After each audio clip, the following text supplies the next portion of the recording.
श्री गुरु माणिक, जय गुरु माणिक। श्री गुरु माणिक, जय गुरु माणिक। हाचि गुरु उपदेश मुख्य। वंदे श्री प्रभु सद्गुरुं गुणनिधिं सद्भक्तकल्पद्रुमं मंदानां शरणं शरण्यममलं नाथं त्वनाथाश्रयम्। यत्सत्तावशजेन स्थावर भवो देहस्सुचेष्टान्वितः सोऽयं वो विदधातु वाञ्छितफलं माणिक्यकल्पद्रुमः। आज अनंत चतुर्दशी है और भाद्रपद पौर्णिमा भी है। इस पौर्णिमा पर्व पर आप सब लोग यहाँ एकत्रित हुए हैं और प्रति पूर्णिमा के दिन प्रभु मंदिर में अथवा अन्य किसी उचित स्थल पर बैठकर प्रभु के संप्रदाय में निहित जो तत्व है, जो बोध है, उसका विचार, उस विषय में मंथन, उस विषय में चर्चा करने के लिए हम सब लोग यहाँ एकत्रित हुए हैं। हम ये देखते हैं कि वेदों में कहा गया है कि वह परमात्मा एक है। एकम सत् विप्राह बहुधा वदन्ति।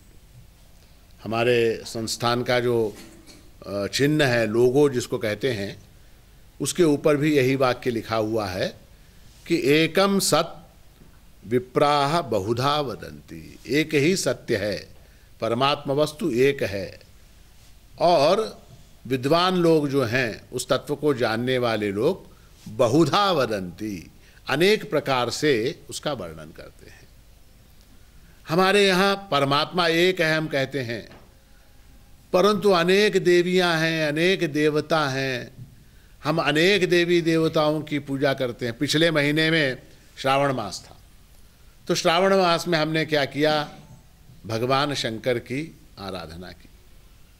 श्रावण मास समाप्त हुआ, भाद्रपद मास प्रारंभ हुआ। चतुर्थी से लेके गणेश चतुर्थी से आज तक हमने क्या किया? गणपति की उपासना की। अब ये गणपति उत्सव समाप्त हो जाएगा, 15 दिन बाद प्रतिपदा आएगी, आश्विन शुद्ध प्रतिपदा, फिर घट स्थापना, फिर हम लोग क्या करेंगे? देवी की उपासना करेंगे, देवी की उपासना।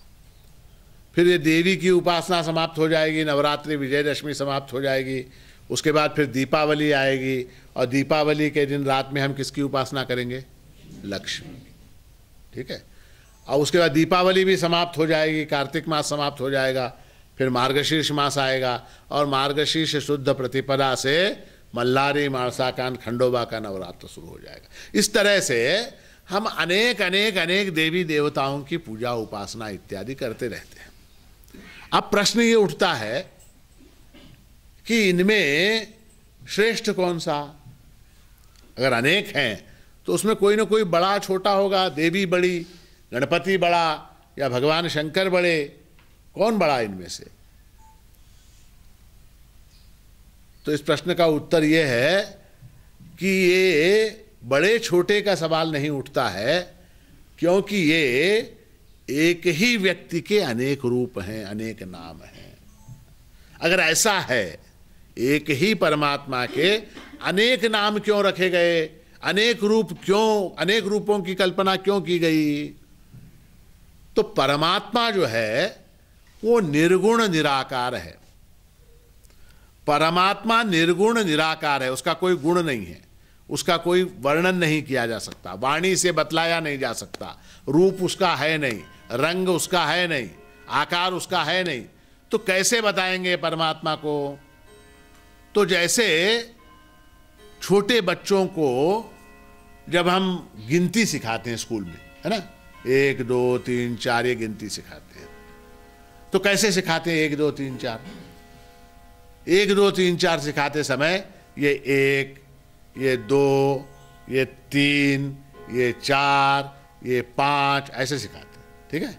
जब 6 सिखाते हैं तो कैसे, फिर ये 6, फिर ये 7, 8, 9, 10, ठीक है। अब बच्चे को समझ में आ गया ये 10।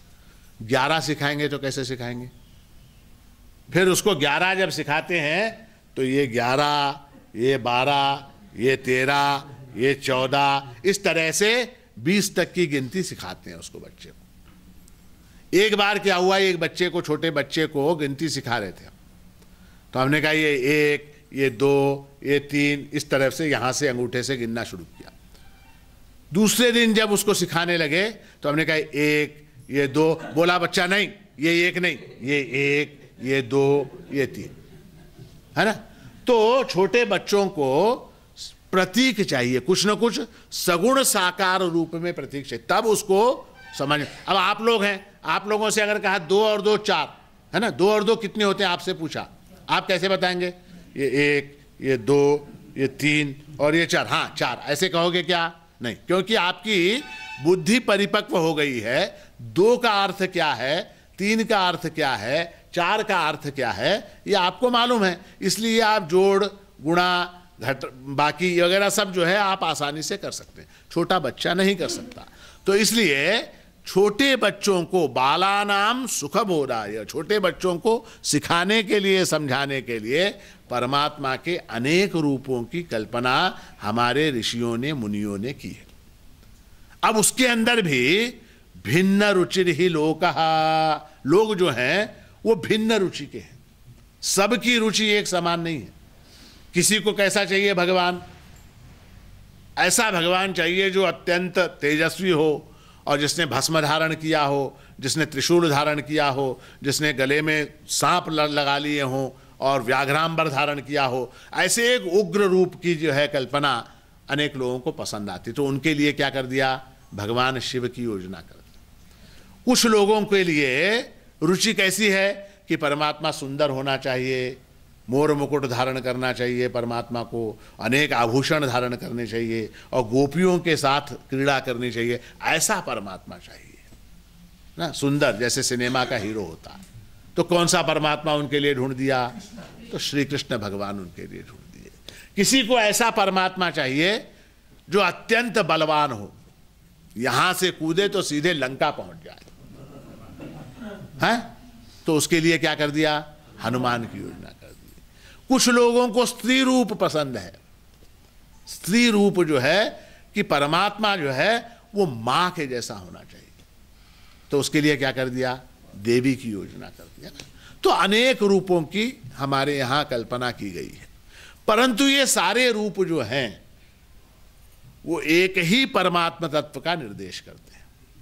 रूप भिन्न भिन्न है, इसीलिए हमारे यहाँ 7 बारों के भजन की जो प्रभु महाराज ने रचना की है उसके अंदर भिन्न भिन्न देवता हैं। सोमवार के दिन कौन है, तो भगवान शिव हैं। मंगलवार के दिन कौन है, तो देवी है। बुधवार को कौन है, तो पांडुरंग हैं। गुरुवार को कौन है, दत्त हैं। शुक्रवार के दिन कौन है, तो वेंकटेश हैं। शनिवार के दिन कौन है, तो हनुमान जी हैं। रविवार के दिन कौन है, खंडोबा हैं। तो इस तरह से अनेक देवताओं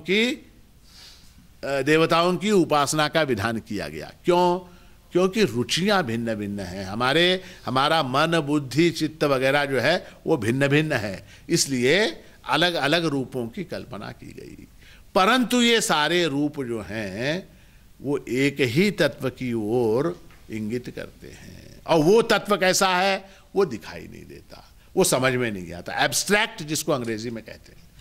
अब जैसे एक छोटा सा उदाहरण मैं आपको देता हूं, ये आपको क्या दिखाई दे रहा, बताइए, हाँ क्या क्या दिखाई दे रहा, हाथ, क्या क्या दिखाई दे रहा, हाँ कड़ा दिखाई दे रहा, और क्या दिखाई दे रहा, उंगलियां, और क्या, अंगूठी है ही नहीं, कहां से दिखाई देती, क्या क्या दिखाई दे रहा, हाँ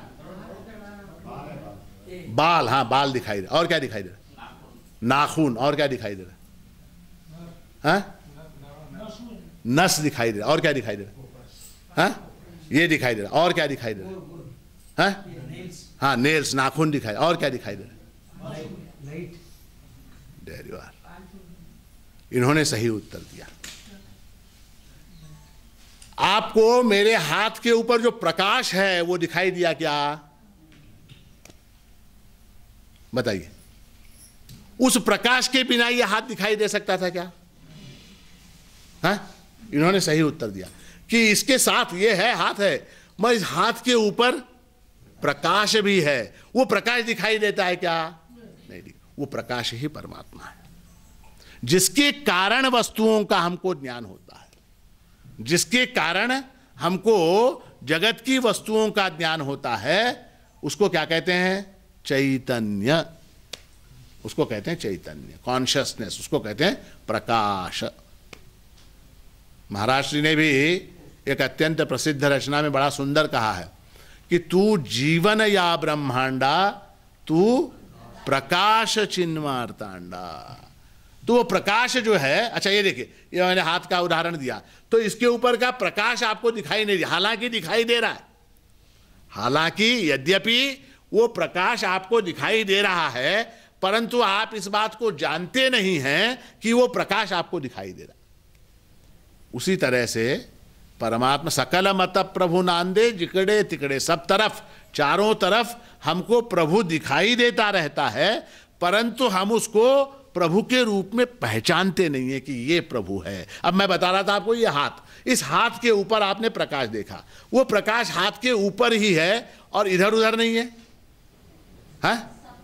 हाथ के अगल बगल, नीचे, ऊपर, सब तरफ प्रकाश है। उसकी तरफ आपकी दृष्टि गई क्या?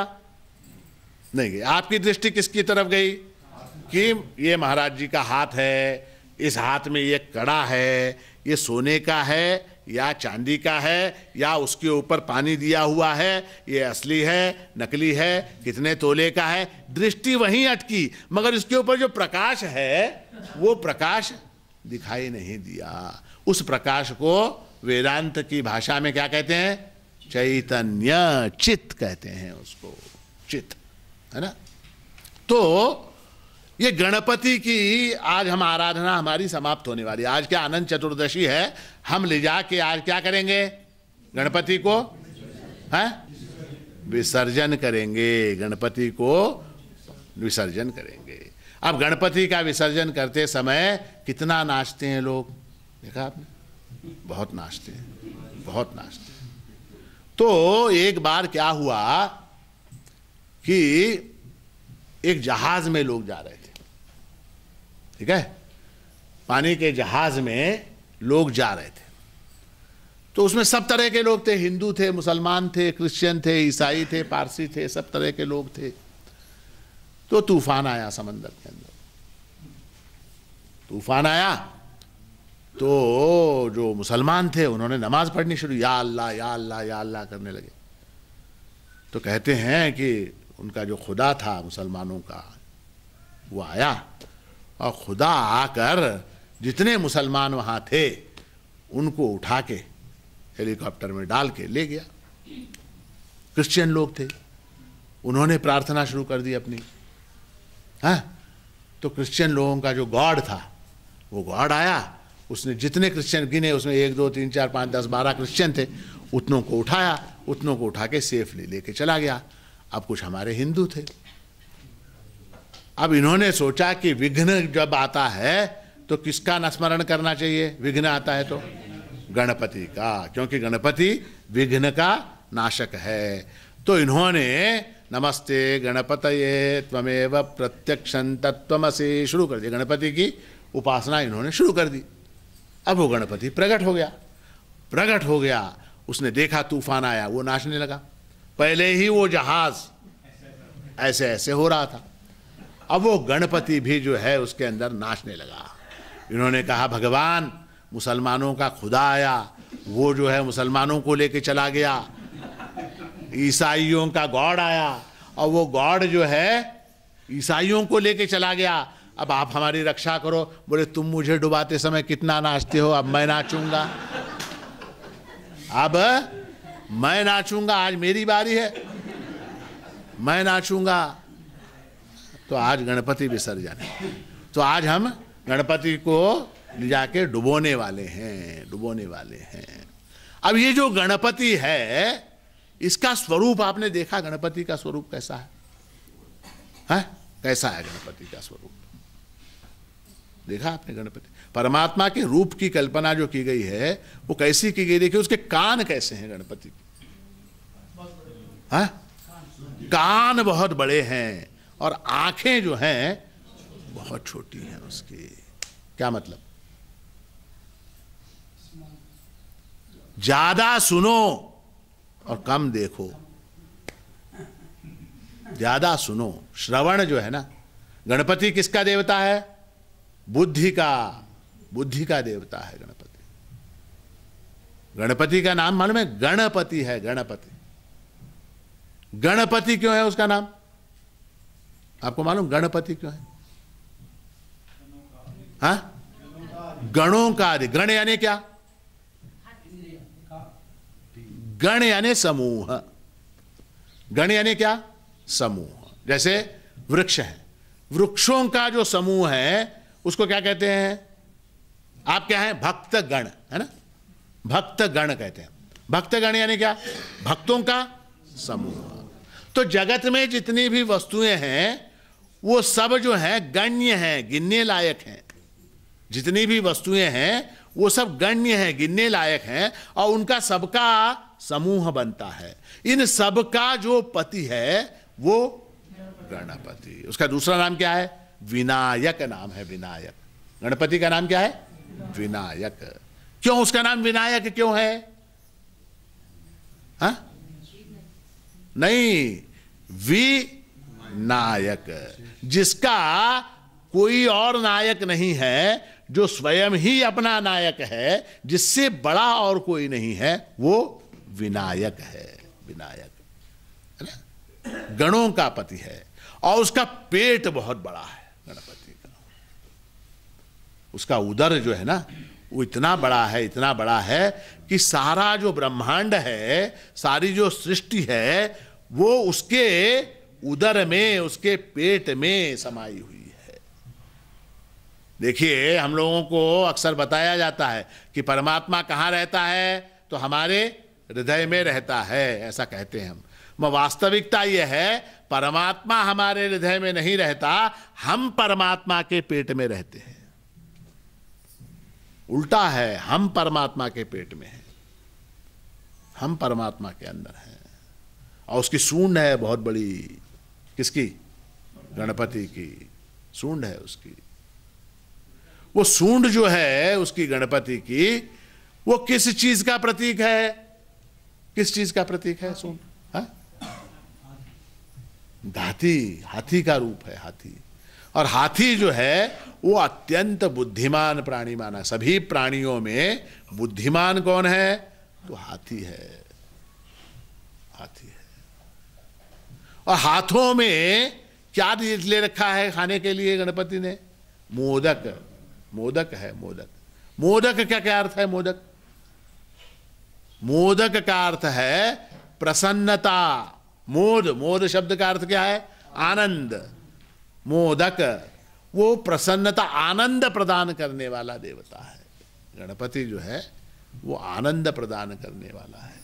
तो ऐसे इस रूप की हमने 11 दिन तक उपासना की। ठीक है, एक चीज और आपको बताता हूं। देखिए अभी इस भाद्रपद मास में एक और हमने उपासना की जिसको हम भूल गए बताना अभी आपको। अष्टमी के दिन महालक्ष्मी की पूजा हमने की। ठीक है, अष्टमी के दिन क्या किया? महालक्ष्मी की पूजा की। अब देखिए कि जिनके घर में अष्टमी की पूजा होती है, महालक्ष्मी का व्रत करते हैं, कितनी निष्ठा से करते हैं बताइए? अत्यंत निष्ठा। आप लोग करते हैं कि नहीं महालक्ष्मी? अष्टमी के दिन, भाद्रपद अष्टमी, शुक्ल अष्टमी को जितनी निष्ठा से वो करते हैं उतनी निष्ठा से अन्य उत्सव नहीं करते। महालक्ष्मी का जो व्रत है उसके अंदर जो जो चीजें, मान लीजिए 16 भाजियां चाहिए तो 16 भाजियां बनाएंगे, 16 प्रकार की मिठाई, 16 प्रकार की चटनियाँ, 16 प्रकार के रायते और पता नहीं क्या क्या नैवेद्य में बनाएंगे और क्या जो जो चाहिए। अच्छा, परिवार के सारे लोग चाहे लंदन में हो, चाहे बंबई में हो, चाहे कलकत्ता में हो, बगैर भूले हुए बराबर अष्टमी के दिन पहुंच जाता है। महिलाएं बिना किसी दिक्कत के अत्यंत निष्ठापूर्वक लक्ष्मी की पूजा करती हैं, है ना। हर चीज निष्ठापूर्वक की जाती है लक्ष्मी की। और विष्णु की पूजा में, विष्णु की पूजा में सर्वोपचारार्थे अक्षतान समर्पयामि। सभी उपचार, फूल नहीं है, नहीं है कोई। अष्टमी अगर है तो फूल रहेंगे, चंदन रहेगा, हल्दी, कुमकुम और पता नहीं क्या क्या जो जो चाहिए, केसर वगैरह जो जो द्रव्य पूजा के लिए आवश्यक है, वो सारे द्रव्य प्रचुर मात्रा में रहेंगे, प्रचुर मात्रा में। ऐसा नहीं कि थोड़े से, फूल इतने हैं और फल इतने, पेड़े मिठाइयाँ इतने। और लक्ष्मी की पूजा, शिव की पूजा सर्वोपचारार्थे अक्षतान समर्पयामि, है ना। तो उसमें एक चीज ध्यान देने की है, लक्ष्मी तभी प्रसन्न होगी जब आप उतने ही सम्मान के साथ उसके पति का भी आवाहन करेंगे। कोई महिलाएं यहां बैठी हुई हैं, मान लीजिए आपके पति का अनादर कर दिया और आपको बहुत प्रेम से बुलाया, आप जाएंगे क्या? क्यों? इतनी पूजा करने के बाद भी लक्ष्मी क्यों प्रसन्न नहीं होती? इसलिए प्रसन्न नहीं होती क्योंकि उसका जो पति है उसकी उपेक्षा आप लोग करते हो। केवल लक्ष्मी की पूजा कर रहे हैं और उसका पति, उसको बेचारे को अक्षता, तुलसी दल उसको अत्यंत प्रिय है, इसलिए सर्वोपचारार्थे तुलसी पत्राणि समर्पयामि। तो परमात्मा के जो विभिन्न रूप हैं उनके अंदर भेद करना उचित नहीं है। कहने का तात्पर्य है कि भेद बुद्धि से नहीं देखना चाहिए। ये जो गणपति है, आज हम गणपति की बात करें, ये जो गणपति है इसका वर्णन हमारे मार्तंड माणिक प्रभु महाराज ने बड़ा विचित्र रूप से किया, बड़ा अलग ही वर्णन किया। कहा गज वदन चित प्रभु लीला। ये जो गज वदन है, हाथी का जो रूप है परमात्मा का, वो क्या है? तो वो चित प्रभु की लीला है, चैतन्य रूपी प्रभु की लीला है। आगे एक स्थान पे कहा तो दत्त ती प्रभु सत्ता। ये गणपति क्या है? तो वो दत्त रूप है। कुछ साम्य नजर आता है आपको गणपति में, दत्तात्रेय में? कुछ साम्य है? गणपति की सूंड है, दत्तात्रेय के 3 मुख हैं, है ना। गणपति के हाथ में क्या है? मोदक है, पाश है, अंकुश है। दत्तात्रेय के हाथ में क्या है? त्रिशूल है, शंख है, चक्र है ना। क्या क्या साम्य है बताइए, समानता क्या है? तो दत्त कहते हैं। गणपति क्या है? तो दत्तात्रेय है। क्या साम्य है बताइए? गणपति में दत्तात्रेय में क्या साम्य है? कुछ फर्क है या साम्य? साम्य यानी समता है या फर्क है? समता कहाँ है? उसके 3 मुख हैं, किसके? दत्तात्रेय के, हैं? और ये गणपति बेचारा सूंड लेके बैठा हुआ है, कहां समता है? क्या समता? उसके 6 हाथ हैं, किसके? इसके कितने? 4 हैं। चतुर्भुजम, 4 हाथ हैं। क्या समता है? दोनों के अंदर समता क्या है? वो भी चैतन्य रूप है, ये भी चैतन्य रूप है, बस यही समता है। आकार के अंदर यद्यपि भेद है, रूप रंग के अंदर भेद है, वर्ण के अंदर भेद है, नाम के अंदर भेद है, परंतु वो भी चैतन्य रूप है, ये भी चैतन्य रूप है। गणपति अथर्वशीर्ष के अंदर कहा गया है कि नमस्ते गणपतये त्वमेव प्रत्यक्षं तत्त्वमसि त्वमेव केवलं कर्तासि त्वमेव केवलं धर्तासि त्वमेव केवलं हर्तासि, है ना। कर्तासि मतलब क्या? त्वमेव केवलं कर्तासि मतलब क्या? अर्थ क्या?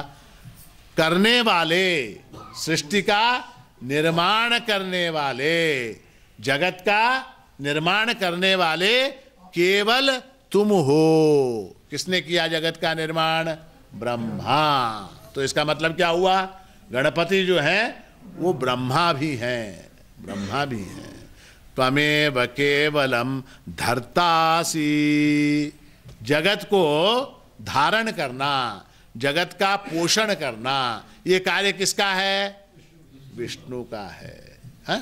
और यहां कहा जा रहा है गणपति से कि जगत का पालन पोषण करने वाले कौन है? तो आप हैं। तो क्या हुआ? गणपति क्या हो गए? विष्णु हो गए, विष्णु हो गए। त्वमेव केवलम हर्तासी, हरण करने वाले, संहार करने वाले कौन है? तो भगवान शिव हैं। और यहां गणपति से कहा जा रहा है कि त्वमेव केवलम हर्तासी, हरण करने वाला कौन है? आप हैं, गणपति हैं। तो गणपति क्या हो गए? ब्रह्मा, विष्णु, महेश। इन तीनों के तीनों शक्तियां गणपति के अंदर यहां पर दिखाई गई हैं, विद्यमान हैं। तो गणपति क्या हो गए? दत्त हुए क्या नहीं? ब्रह्मा, विष्णु, महेश तीनों जहां एकत्रित हैं उसको दत्त कहते हैं, है क्या नहीं? तो गणपति दत्त हुए क्या नहीं? त्वमेव केवलम धर्तासी, त्वमेव केवलम हर्तासी, त्वं साक्षात् आत्मासि नित्यम। और तुम क्या हो? साक्षात आत्मरूप हो, आत्मरूप, चैतन्य रूप हो। ये बात है। तो गणपति जो है वो क्या है? आत्मरूप है, चैतन्य रूप है। आगे एक स्थान पे कहा गया कि सर्वम जगदिदम तत्तो जायते। ये सारा जगत जो है तुमसे उत्पन्न हुआ। सर्वम जगदिदम त्वत्तो जायते, सर्वम जगदिदम त्वत्तः तिष्ठति। ये सारा जगत तुम्हारे अंदर स्थित है। सर्वम जगदिदम त्वयि लयमेष्यति। ये सारा जगत जो है तुम्हारे अंदर विलीन होने वाला है। यहाँ पर भी वही बात है, ब्रह्मा, विष्णु, महेश तीनों बातें हैं यहाँ पर, कि तुमसे उत्पन्न हो रहा है, तुम्हारे अंदर स्थित है और तुम्हारे ही अंदर उसका लय होने वाला है। जैसे समुद्र के अंदर से लहर उत्पन्न होती है, समुद्र के अंदर से लहर उत्पन्न होती है। कहाँ से उत्पन्न होती है लहर? तो समुद्र से उत्पन्न होती है। कहाँ रहती है? समुद्र में रहती है। और कहाँ जाके मिल जाती है? लय कहाँ हो जाती है? समुद्र में ही हो जाती है। तो उसी तरह से परब्रह्म परमात्मा से ये जगत उत्पन्न होता है, उसी के अंदर ये स्थित रहता है और उसी के अंदर अंततः लीन हो जाता है। और सर्वम जगदिदम त्वयि प्रत्येति। ये सारा जो जगत है वो तुम्हारी ही ओर आ रहा है। सारा जगत त्वयि प्रत्येति, तुम्हारे ही तरफ आ रहा है। ये जगत तुम्हारे तरफ आ रहा है यानी क्या? आ रहा है यानी क्या? वर्तमान काल का वाचक है। त्वयि प्रत्येति ये वर्तमान काल है। इस क्षण हम कहाँ जा रहे हैं? तो हम परमात्मा की ओर बढ़ रहे हैं। हमारी यात्रा परमात्मा की ओर बढ़ रही है। कैसे बढ़ रही है परमात्मा की ओर हमारी यात्रा? कैसे हम प्रभु की ओर बढ़ रहे हैं? कैसे बढ़ रहे हैं? एक तो सबसे पहली बात, देह प्रतिक्षण क्षीण होता जा रहा है। प्रतिक्षण क्षीण होता चला जा रहा है। इतना क्षीण हो जाएगा एक काल में कि फिर धीरे धीरे धीरे करके देह का नाश हो जाएगा। और ये आत्म तत्व जो है, जैसे लहर पानी से उठ के पानी में डूब जाती है, उस तरह से ये आत्म तत्व जो है वो परमात्मा में मिलने वाला है। एक दूसरा, ये जो अनुभव आ रहे हैं हमको जगत में, सुख दुख के जो अनुभव आ रहे हैं, इन अनुभवों के कारण ही मनुष्य की प्रवृत्ति परमात्मा की ओर होती है। देखिए, जो दुख की अनुभूति जब आती है, जब दुख होता है तो क्या होता है बताइए? दुख होता है तो क्या होता है? दुख होता है तो क्या होता है? पीड़ा होती, तकलीफ होती है कि नहीं होती? तकलीफ होती है, दुख होता है, पीड़ा होती है। परंतु वो दुख जो है उसके दो लाभ हैं। दुख के दो लाभ हैं। कौन कौन से लाभ हैं? एक लाभ ये है कि वो प्रारब्ध को क्षीण करता है। प्रारब्ध को क्षीण कर, कैसे क्षीण करता है देखिए। मान लीजिए कि आपसे कोई अपराध हो गया, गलती हो गई, कुछ हो गया, तो आपको जेल में डाल दिया गया। जेल में डाल दिया गया। जेल में डालने के बाद मान लीजिए वहां पर आपने 2 महीने का काल जेल के अंदर बिताया। कितना? 2 महीने का काल जेल में बिताया। उसके बाद आपको नहीं निछोड़े नहीं, आपको बेल मिल गई। क्या मिल गई? बेल मिल गई। 2 महीने के बाद बेल मिली, आप बाहर आए। उसके बाद आपके ऊपर मुकदमा चला है, और मुकदमा चला, गुनाह साबित हुआ और 3 महीने की सजा हुई है। तो 3 महीने की सजा और 3 महीने की सजा। तो वहां क्या होता है, जेल का नियम यह है कि वो जो पहले जो 2 महीने जेल में थे वो माइनस हो गए, केवल 1 महीना रहना। तो क्या हो गया वहां पर? वो प्रारब्ध क्षीण हो गया। हुआ क्या नहीं हुआ? आप बोलेंगे महाराज जी आपको ये सब कैसे मालूम, आप गए थे क्या? नहीं गया था, किताबों में पढ़ा है, वो बता रहा हूं आपको। एक बार क्या हुआ, एक हमारे मित्र थे, वो बता रहे थे कि जेल में पागल खाने की बात हो रही थी। एरागड्डा के पास से हम हैदराबाद जा रहे थे, तो हैदराबाद में एरागड्डा में बड़ा पागल खाना है। तो वहाँ पर पागल खाने के सामने से जब गाड़ी गुजर रही थी तो हमारे साथ एक व्यक्ति थे, और वो बता रहे थे कि वो पागल खाने के अंदर 3 सेक्शन होते हैं, A, B, C। जो बहुत ज़्यादा पागल होते हैं, लोगों को काटते हैं, पत्थर लेके फेंकते हैं, ऐसों को A में रखा जाता है। जो थोड़े से सेमी होते हैं उनको B में रखते हैं। जो उससे भी ज़्यादा थोड़े कम पागल होते हैं उनको C में रखते हैं, और वहाँ पर उनको रोज़ रात को कैरम खेलने के दिया जाता है, और टीवी होता है। ये सारी जानकारी वो दे रहा था। तो आनंदराज जी थे गाड़ी में, उन्होंने पूछा अच्छा वहाँ खाना क्या क्या मिलता है? तो वो इतना नाराज हुआ वो आदमी, उसने कहा मैं पागल खाने में हूँ बोल के समझा क्या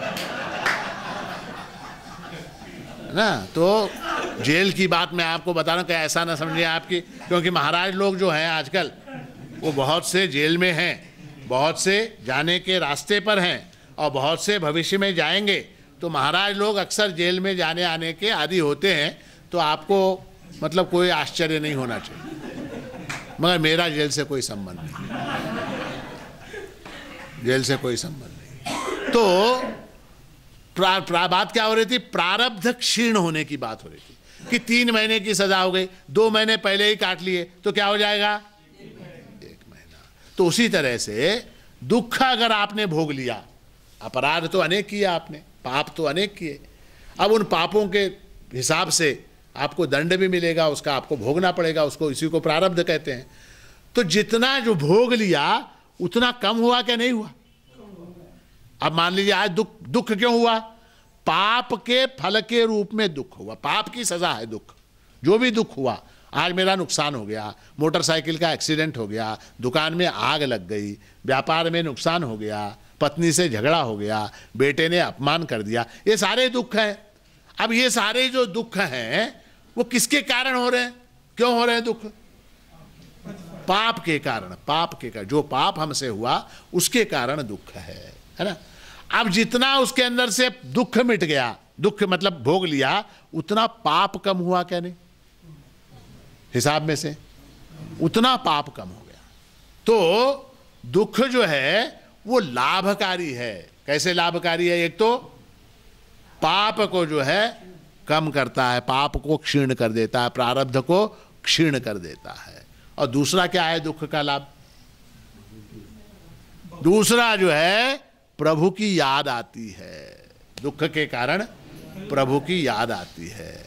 अब मान लीजिए आप लोगों को सबको एक महीने में एक 20-25 लाख रुपए की आमदनी, एक 8 बेडरूम का मकान, एक 4 गाड़ियां, 4 ड्राइवर, और सारा ऐशो आराम, सुख ही सुख है। मान लीजिए आप आएंगे क्या माणिक नगर?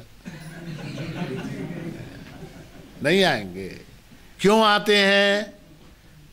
किसी को नौकरी की तकलीफ है, किसी को पत्नी के कारण तकलीफ है, किसी को पति के कारण तकलीफ है, किसी को शरीर में व्याधि है, किसी को मानसिक पीड़ा है, किसी को और कुछ है, किसी को कुछ है, किसी को पैसे नहीं है, किसी को पैसे हैं तो वो बचाएं कैसे, रखें कैसे, अनेक समस्याएं। तो उसके लिए हम लोग आते हैं प्रभु के पास, है ना। दुख है इसलिए प्रभु के पास आते हैं, तो दुख का लाभ है ना। तो यहाँ सर्वम जगदिदम त्वयि प्रतीयेति, ये सारा जगत तुम्हारी ओर आ रहा है। इसका क्या तात्पर्य है कि हम जो ये सारा दुख भोग रहे हैं, ये दुख भोग के अंततः हम कहाँ जाएंगे? प्रभु के पास ही जाएंगे, जा रहे हैं, बल्कि जाएंगे क्या, यहाँ वर्तमान कालवाचक है, त्वयि प्रत्येति, आ रहे हैं। तो हम सब प्रभु की शरण में जा रहे हैं। और फिर इसी अथर्वशीर्ष में एक और वाक्य है। क्या वाक्य है कि त्वं गुणत्रयातीतः, त्वं कालत्रयातीतः, त्वं देहत्रयातीतः। ये भी जो है कालत्रय से अतीत, देहत्रय से अतीत और गुणत्रय से अतीत कौन है? तो परमात्मा है, भगवान दत्तात्रेय। उनका जो दत्तात्रेय नाम है वो भी कालत्रय से अतीत होने के कारण, गुणत्रय से अतीत होने के कारण, देहत्रय से अतीत होने के कारण वो दत्तात्रेय हैं। देखिए अत्रि शब्द है, अत्रि। अत्रि यानी क्या? हाँ, महर्षि अत्रि, है ना, महर्षि अत्रि। अत्रि से भगवान दत्तात्रेय उत्पन्न हुए, पुत्र के रूप में उत्पन्न हुए। तो अत्रि, अत्रि यानी क्या?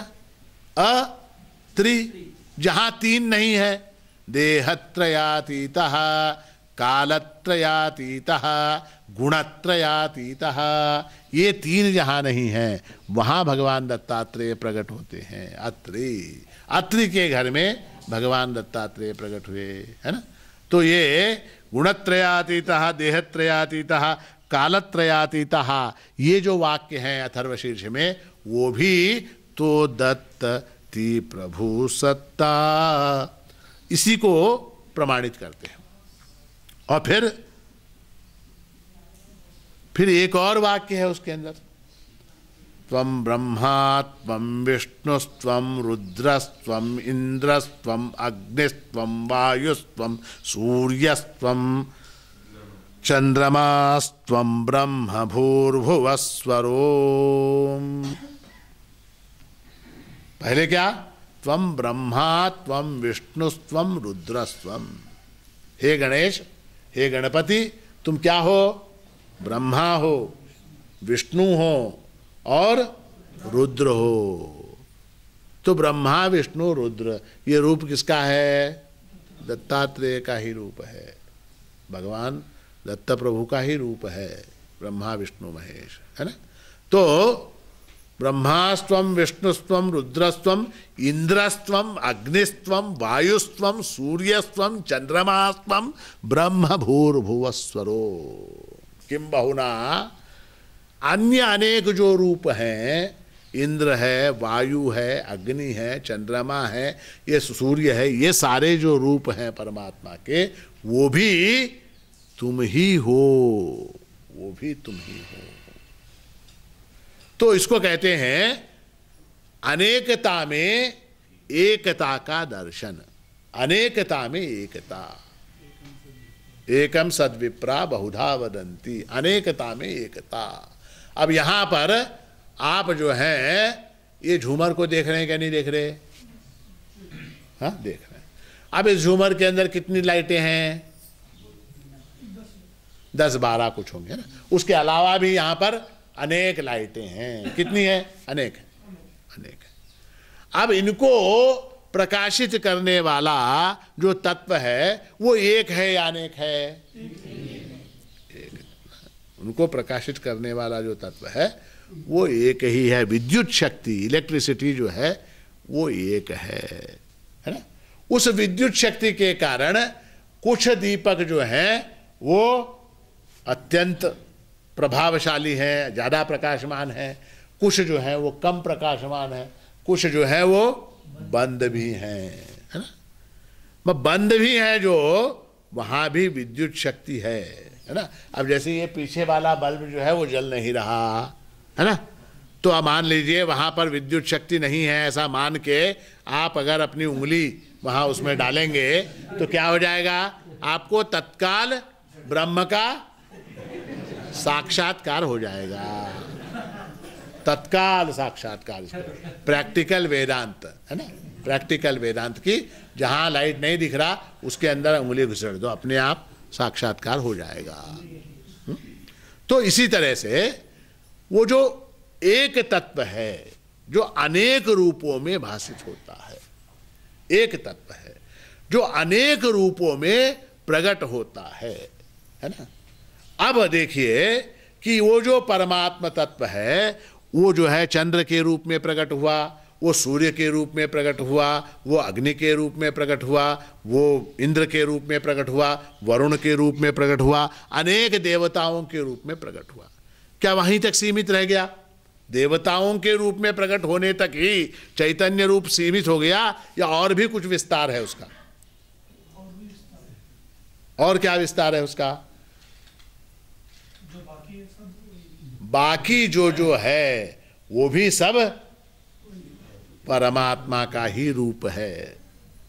ये जो वाक्य है ना कि त्वं ब्रह्मा स्वं विष्णु स्वं रुद्र स्वं इंद्र स्वं अग्नि स्वं वायु स्वं सूर्य स्वं चंद्रमा स्वं ब्रह्म भूर्भुवस्वरो ब्रह्म भूर्भुवस्वरो, भू भुवः और सुवः, ये जो तीन लोक हैं वो तुम्हारा ही रूप है। तीन लोक है ना, तीनों लोक ये तुम्हारा ही रूप है। अब तीनों लोकों में बाकी दो लोकों को तो हमने देखा नहीं है, हमने सिर्फ भूलोक देखा है ना। भूलोक की बात करेंगे, भूलोक। अब ये जो भूलोक है ये तुम्हारा ही रूप है ऐसा कहा। अब ये भूलोक में क्या क्या आ गया? भूलोक में क्या क्या आया? पशु पक्षी प्राणी हैं, और कुत्ते घोड़े हाथी पर्वत नदी वृक्ष हैं, पानी में रहने वाले जलचर है ना, ये सारे हैं सजीव और निर्जीव चर अचर जितने भी प्राणी हैं वो सब परमात्मा का रूप है। अच्छा, उसके अलावा जो निर्जीव वस्तुएं हैं जैसे टेबल है, कुर्सी है, घड़ी है, ये सब पंखा है, ये सारे इनके अंदर भी परमात्मा है क्या? नहीं है? है पक्का? निर्जीव वस्तुओं में भी चैतन्य रूप से परमात्मा स्थित है, देख सकते हैं, देख सकते हैं। अच्छा, जो सजीव प्राणी हैं उनके अंदर तो चैतन्य के रूप में परमात्मा दिखाई देता है कि सुन सकते हैं, बोल सकते हैं, चल सकते हैं, देख सकते हैं, खा सकते हैं, पी सकते हैं, इसके अंदर चैतन्य है तो इसके अंदर परमात्मा है मान लिया। जो निर्जीव वस्तु है, मान लीजिए ये कागज है, ये घड़ी है, ये माइक है, इसके अंदर परमात्मा है, ये कैसे सिद्ध करेंगे?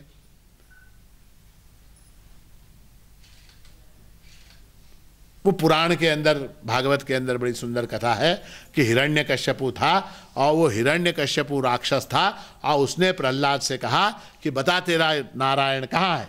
तो उसने कहा सर्वत्र है, जहाँ जहाँ। ये देखिए, अगर कोई पूछे ना कि बताओ प्रभु कहाँ है, नारायण कहाँ है, विष्णु कहाँ है, ऐसा कोई पूछे तो उसका उत्तर नहीं देना चाहिए। उसका उत्तर एक प्रश्न के रूप में देना चाहिए, बताओ कहाँ नहीं है। उल्टा सवाल करना चाहिए कि तुम ये बताओ कि कहां नहीं है। तो प्रहलाद ने भी पूछा, बोला कहां नहीं है, सर्वत्र है। तो हिरण्यकश्यप ने कहा खंबे के अंदर है क्या? खंबा क्या है? निर्जीव है, निर्जीव वस्तु। तो खंबे के अंदर है क्या? तो खंबे के अंदर भी जब उसने लात मारी, उस खंबे को तोड़ा, तो वहां से भी परमात्मा प्रकट हुए। ये भागवत में बड़ा प्रसिद्ध आख्यान है प्रहलाद का। और न सिर्फ प्रकट हुए बल्कि उस दुष्ट का उन्होंने वहां पेट फाड़ के नाश कर दिया। नरसिम्हा के रूप में भगवान वहां प्रकट हुए। मगर हम सब तो प्रहलाद नहीं है। हमारी भक्ति, हमारी जो श्रद्धा है वो इतनी प्रहलाद जैसी नहीं है क्या? हाँ, अगर मैं आपसे कहूं कि इस दीवार के अंदर परमात्मा है क्या, तो आप क्या बोलोगे? हाँ? दीवार के अंदर परमात्मा है क्या? डाउट, हमारे ही मन में डाउट है। पहले हमारे ही मन में शंका है कि दीवार के अंदर परमात्मा है ना? दीवार के अंदर परमात्मा है क्या, ये हमारे अंदर संशय है। इसलिए अगर दीवार को फोड़ूं तो उसमें से प्रकट होगा कि नहीं होगा? मान लो नहीं हुआ तो? अगर नहीं हुआ परमात्मा उसके अंदर से प्रकट है, नहीं मान लीजिए विश्वास भी है, आपसे पूछता हूं दीवार के अंदर परमात्मा है क्या? अगर आप कहेंगे है, मैं दीवार फोड़ के देखूंगा उसके अंदर है क्या? अगर नहीं निकला तो फिर सारे लोग क्या बोलेंगे? ये सब झूठा है, ये सब झूठा है, कहेंगे क्या नहीं कहेंगे? तो दीवार के अंदर परमात्मा है या नहीं, इसको कैसे सिद्ध करेंगे? देखिए आसान तरीका आपको बताता हूं। दीवार है क्या नहीं? है, दीवार है। माइक है क्या नहीं? है। कागज है क्या नहीं? है। घड़ी है क्या नहीं? है। है। इंसान है क्या नहीं? है। आदमी है क्या नहीं? है। महिला है क्या नहीं? है। जितनी भी जगत में चीजें हैं वो सब है के रूप में दिखाई देती है ना? आपको जो है 1 लाख रुपए का इनाम, आप कोई ऐसी चीज दिखा दो जो नहीं है, जो वस्तु नहीं है वो दिखाइए, आप नहीं दिखा सकते। तो जो है के रूप में दिखाई देता है, उसका जो है पना है, ये जरा सूक्ष्म है। जिनकी समझ में आ गया वो भाग्यवान है, जिनकी समझ में नहीं आया उनको प्रयत्न करना पड़ेगा कि वस्तु के अंदर जो है पना है, मराठी में कहते हैं आहे पना, है पना जिसका है वही परमात्मा का रूप है। एग्जिस्टेंस, आपने सही कहा, सत्ता और चैतन्य, ये जो है ये परमात्मा के लक्षण है। सत्यम ज्ञानम अनंतम ब्रह्म, तो ये परमात्मा का लक्षण है। ये प्रत्येक वस्तु के अंदर है, जगत की प्रत्येक वस्तु के अंदर है। जैसे सोना है, सोना है ना, सोना। अब वो सोने से अनेक आभूषण बनते हैं, बनते हैं क्या नहीं बनते? पाटली बनती, बिल्वर बनती, माला बनती, चेन बनती है, और क्या क्या अनेक चीजें बनती हैं, कंगन बनते हैं, कर्णफूल बनते हैं, अनेक चीजें सोने से बनती हैं। तो स्वर्ण क्या है? उनका कारण है, कारण, कॉज, कारण है। तो जितनी वस्तुएं हैं, ये कौन सी? कंगन, हार और क्या क्या सब चीजें हैं, इनके अंदर स्वर्ण है क्या नहीं? अगर मान लीजिए आपका जो कंगन है उसके अंदर से हमने कहा कि स्वर्ण हम निकाल लेंगे कंगन में से, तो वहां क्या बचेगा? कुछ भी नहीं बचेगा। तो उसी तरह से परमात्मा जो जगत कारण है, प्रभु जो जगत कारण है, वो प्रत्येक वस्तु के अंदर समाया हुआ है। किस तरह से समाया हुआ है? जैसे सोने के आभूषण के अंदर सोना समाया हुआ होता है, उस तरह से परमात्मा उपादान कारण के रूप में जगत की प्रत्येक वस्तु में विद्यमान है। अब देखिए, आप एक चीज बताइए, प्रत्येक वस्तु में विद्यमान है, आपके अंदर है क्या नहीं है? तो प्रत्येक वस्तु में मैं भी शरीक हूं, तो मेरे अंदर भी। अच्छा, मेरे अंदर कहां विद्यमान है? मेरे अंदर कहां विद्यमान है परमात्मा? बहुत से लोग कहते हैं हृदय में है, तो मेरे अंदर पूरे शरीर में। कैसे पूरे शरीर में है? इस बात का क्या सबूत है? पूरे शरीर के अंदर परमात्मा भरा हुआ है, इसका क्या प्रमाण है, सबूत क्या है? कैसे साबित कैसे करेंगे? चेतन है, आप बोल रहे हैं, सही है, नहीं वो ठीक है, सुन रहे हैं आंख, ये अब जैसे बाल है, तो बालों में परमात्मा है क्या नहीं, ये अगर टेस्ट करना है तो एक काम करना, किसी दूसरे के बाल जोर से पकड़ के खींचो, खींच के देखो, महिलाएं भी कर सकती हैं प्रयोग, खींचो तो क्या हो जाएगा? हाँ, दर्द होगा, दर्द है। तो बालों में भी परमात्मा है। और पैर का नाखून यहां तक, यहां से यहां तक, आनखाग्र कहते हैं उसको, हाँ, और पैर का जो नाखून है उसको थोड़ा सा उखाड़ के देखो, दर्द होगा क्या नहीं होगा। शरीर के किसी भी हिस्से पर चुभा के देखो, है ना, तो चेतना वहां है, परमात्मा का वास वहां है। तो जिस तरह से शरीर के अंदर परमात्मा भरा हुआ है, ये तो हमको समझ में आ जाती बात कि शरीर के अंदर परमात्मा है। अच्छा, उसके शरीर के अंदर परमात्मा है क्या नहीं है, उसके अंदर है क्या नहीं है, तो सारे शरीरों के अंदर परमात्मा भरा हुआ, ये चीज समझ में आ जाती है। एक चीज समझ में नहीं आती, वो क्या, ये बीच का जो गैप है, ये जो बीच में जगह है, इसके अंदर क्या है, त्वम वायुस्त्वम, इसके अंदर जो गैप है, तो उसके अंदर भी परमात्मा भरा हुआ है। तो सब तरफ अगर परमात्मा ही परमात्मा भरा हुआ है, तो फिर मेरा क्या होगा, मैं कहां हूं,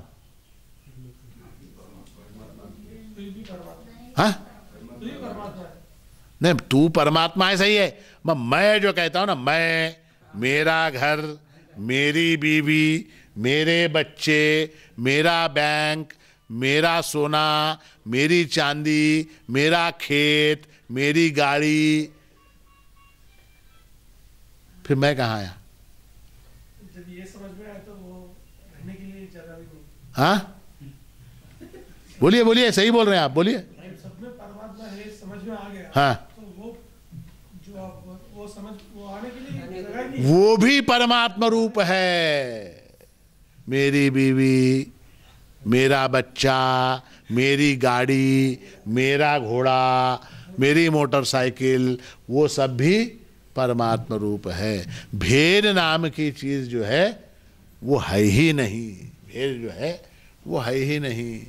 फिर उसकी कोई कीमत बचती है क्या, फिर झगड़ा हो सकता है क्या, हाँ, फिर झगड़ा होगा क्या, भाई भाई है, मान लीजिए दो भाई हैं, उनके अंदर झगड़ा चल रहा है, किस बात का, ये खेत मेरा, ये खेत तेरा, ये प्लॉट मेरा, वो प्लॉट तेरा, ऐसा झगड़ा सब तरफ चलता रहता है, दुकान में, खेत में, जायदाद में, जमीन जायदाद में झगड़े होते रहते। किस लिए लड़ते हैं, ये मेरा और तेरा, है ना। तो वहाँ जब सर्वात्म भाव स्थापित हो जाता है, परमात्मा सब तरफ भरा हुआ है, ऐसा जब अपरोक्ष ज्ञान हो जाता है, उस समय भेद बुद्धि जो है वो समाप्त हो जाती है, भेद बुद्धि समाप्त हो जाती है। और भेद बुद्धि समाप्त हो जाने के बाद क्या हो जाता है, भेद बुद्धि समाप्त हो गई, फिर क्या होगा, चिन्माणिक आमी सर्व ही धालो, फिर क्या हो जाएगा, हम सब क्या हो जाएंगे, अब क्या है, इस समय हम क्या है, मेरा एक नाम है, इनका एक नाम है, उनका एक नाम है, उनका एक नाम है, इनका एक नाम है, उनका एक नाम है, मेरी जायदाद अलग, इनकी जायदाद अलग, इनकी पत्नी अलग, उनकी पत्नी अलग, उनका सामान अलग, इनकी सामग्री अलग, इनकी सत्ता अलग, इनकी दुकान अलग, इनकी मकान, इनका मकान अलग। इस तरह से सब कुछ हम भेद दृष्टि से देखते हैं, है ना। जब ज्ञान हो जाएगा तब क्या हो जाएगा, चिन्माणिक हमें सर्वहि धालो आनंदी आनंद, वहां पर उसको आनंद कहा है, आनंद, है ना। फिर वहां पर दुख बचता ही नहीं है। दुख किस बात का है, दुख जो है वो कहा गया है श्रुति में कि द्वितीयाद् वै भयम भवति, दूसरे से भय है। जब दूसरा कोई है ही नहीं, सब कुछ प्रभु स्वरूप है, तो फिर भय होने की क्या बात है, दुख होने का क्या बात, दुख किस बात का, किस बात का दुख, कोई दुख नहीं है, दुख का कोई कारण ही नहीं बचता ना। आनंद ही आनंद, फिर आनंद रूप प्रभु ही शेष रह जाता है। मगर ये चीज जो है ना, जब हम थोड़ी देर के लिए कहीं प्रवचन में, कहीं किसी सत्संग में बैठते हैं, तो उस समय ये चीज लगती है कि बहुत अच्छी है, बहुत अच्छी बात हमको बताई गई, और 5 मिनट के बाद ये चीज भूल जाते हैं, भूल जाते हैं। तो उसके लिए क्या करना पड़ता है, उसके लिए बार बार उसका श्रवण, बार बार ये चीज जो है ना, बार बार श्रवण करनी पड़ेगी, एक बार से नहीं होगा, बार बार ये सुनना पड़ेगा, बार बार।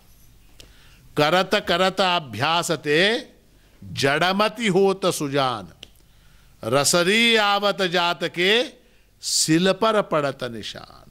आप लोगों ने सब लोग बड़े बड़े शहरों वाले हैं। आप लोगों ने कुआं बावड़ी देखी, कुआं वीर देखी? तो वहाँ पर वो जो कुएं के ऊपर एक पत्थर लगा हुआ होता है जिसके ऊपर से रस्सी जाती है ना, तो रस्सी के आने जाने के निशान जो हैं वो पत्थर के ऊपर बनते हैं। आपने देखा? पत्थर के ऊपर रस्सी के घूमने के निशान होते हैं पत्थर के ऊपर। रस्सी कितनी कोमल होती है, पत्थर कितना कठिन होता है, मगर फिर भी वो रस्सी बार बार जब जाती है, मतलब दिन में 10 बार 12 बार जब वो रस्सी कुएं के अंदर जाना आना रस्सी का होता है, ऐसा अनेक वर्षों तक जब होता है। बावड़ी कब बनी थी? हमारे दादा के ज़माने, आमच्या आजोबानी वीर खोदली तेव्हापासूनचा आहे, उस ज़माने से है। तो उस ज़माने से जब रस्सी जा रही है आ रही है तो आज हमको वहाँ पर निशान दिखाई देते हैं।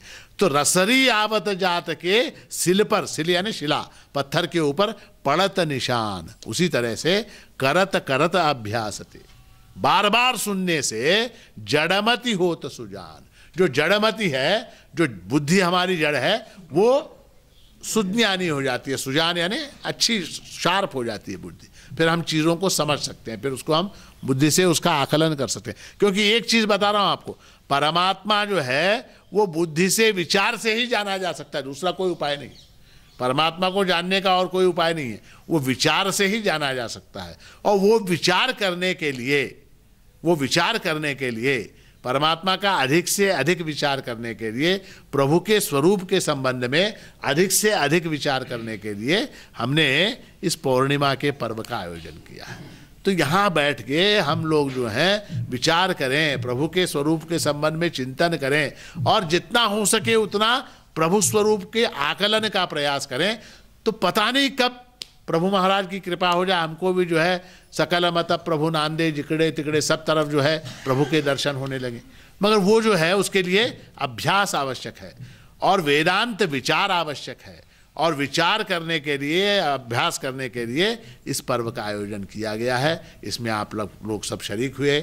आपने यहाँ थोड़ा बहुत प्रभु के स्वरूप के संबंध में क्या आधा पौन घंटा या 20-40 मिनट जो भी हमने बात की होगी, तो उसमें आपने प्रभु के स्वरूप के संबंध में थोड़ा बहुत तो आपने चिंतन किया। इसका लाभ आपको सबको अवश्य होगा और प्रभु महाराज की कृपा आप सबके ऊपर सदा सर्वदा बनी रहे और आप लोग जो है इसी तरह से प्रभु के स्वरूप के अनुसंधान में आप लोग लगे रहें, ऐसा आशीर्वाद आपको देते हुए आज के इस प्रवचन को यहाँ समाप्त करता हूँ। अवधूत चिंतन श्री गुरुदेव दत्त सद्गुरु माणिक प्रभु महाराज की जय।